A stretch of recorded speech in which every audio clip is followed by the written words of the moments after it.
అందరికీ నమస్కారం. నూతనంగా ఏర్పడిన కేంద్ర ప్రభుత్వంలో కేంద్ర మంత్రిగా పనిచేసే అవకాశం దక్కినందుకు చాలా ఆనందంగా ఉంది. మరి ఈ ఆనందానికి కారణమైనటువంటి ఎంతోమందికి నేను ధన్యవాదాలు తెలియజేసుకోవాల్సినటువంటి అవసరం ఉంది. అందులో ముఖ్యంగా ఈరోజు తలుచుకోవాల్సినటువంటి వ్యక్తి మా తండ్రి గారు స్వర్గీయ కింజరాపు ఎర్రన్నాయుడు గారు. ఆయన చనిపోయిన దగ్గర నుంచి కూడా నాకు నిరంతరం వెన్ను తట్టుతూ పైనుంచి ఆశీర్వాదం ఎప్పుడు కూడా అందిస్తూనే ఉన్నారు. అలాగే ముఖ్యంగా మరి నాన్నగారు చనిపోయిన దగ్గర నుంచి హక్కును చేర్చుకొని నాకు నిరంతరం గైడెన్సు సపోర్టు అన్నీ ఇస్తున్నటువంటి మా అధినాయకుడు నారా చంద్రబాబు నాయుడు గారు, అలాగే నాకు సోదరుడు భావంతో చూస్తున్నటువంటి మా లోకేష్ అన్న గారు, అలాగే పవన్ కళ్యాణ్ గారు, అలాగే మన నరేంద్ర మోదీ గారు, మరి ముఖ్యంగా మా బాబాయ్ అచ్చెన్నాయుడు గారు, మా కుటుంబ సభ్యులు, మా అమ్మ, అలాగే మా సతీమణి వాళ్ళందరూ కూడా ఎన్నో త్యాగాలు చేసి ఈరోజు నేను 3 సార్లు గెలవడానికి కారణమయ్యారు. మరి ఈరోజు ఇంత స్థానంలో ఉన్నానంటే దానికి ప్రత్యేకమైనటువంటి కారణం మా శ్రీకాకుళం జిల్లా ప్రజలు. మీరు నా మీద చూపిస్తున్నటువంటి ప్రేమ అభిమానం ఎంతవరకు తీసుకొని వచ్చిందో ఈరోజు ప్రత్యేకంగా మీరందరూ కూడా చూస్తున్నారు. దానికి మా శ్రీకాకుళం జిల్లా ప్రజలందరికీ కూడా శిరస్సు వంచి పాదాభివందనం తెలియజేసుకుంటున్నాను.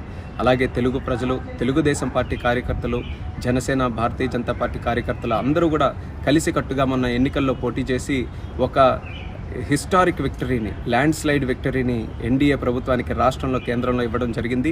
దాని కారణంగానే ఈరోజు ఆంధ్రప్రదేశ్ రాష్ట్ర భవిష్యత్తు చాలా ఉజ్వలంగా ఈరోజు మనందరికీ కూడా కనిపిస్తుంది. అందులో పనిచేసే అవకాశం ఈరోజు చంద్రబాబు నాయుడు గారి నేతృత్వంలో, మోదీ గారి నేతృత్వంలో మాకు కలగడం అనేది మా అదృష్టంగా భావిస్తున్నాం. ఈ పదవి మా ఒక్కరిదే కాదు, ఆంధ్రప్రదేశ్ రాష్ట్ర ప్రజలదనేది మళ్ళీ గుర్తు చేస్తున్నాను. ఈ 5 సంవత్సరాలు కూడా తెలుగుదేశం పార్టీ మీ అందరికీ కూడా తెలిసిందే, గత 40 సంవత్సరాలుగా తెలుగు ప్రజలు ఎక్కడ ఉన్నా, ఏ కష్టాల్లో ఉన్నా వాళ్ళ కోసం మేము పనిచేస్తూ వచ్చాం.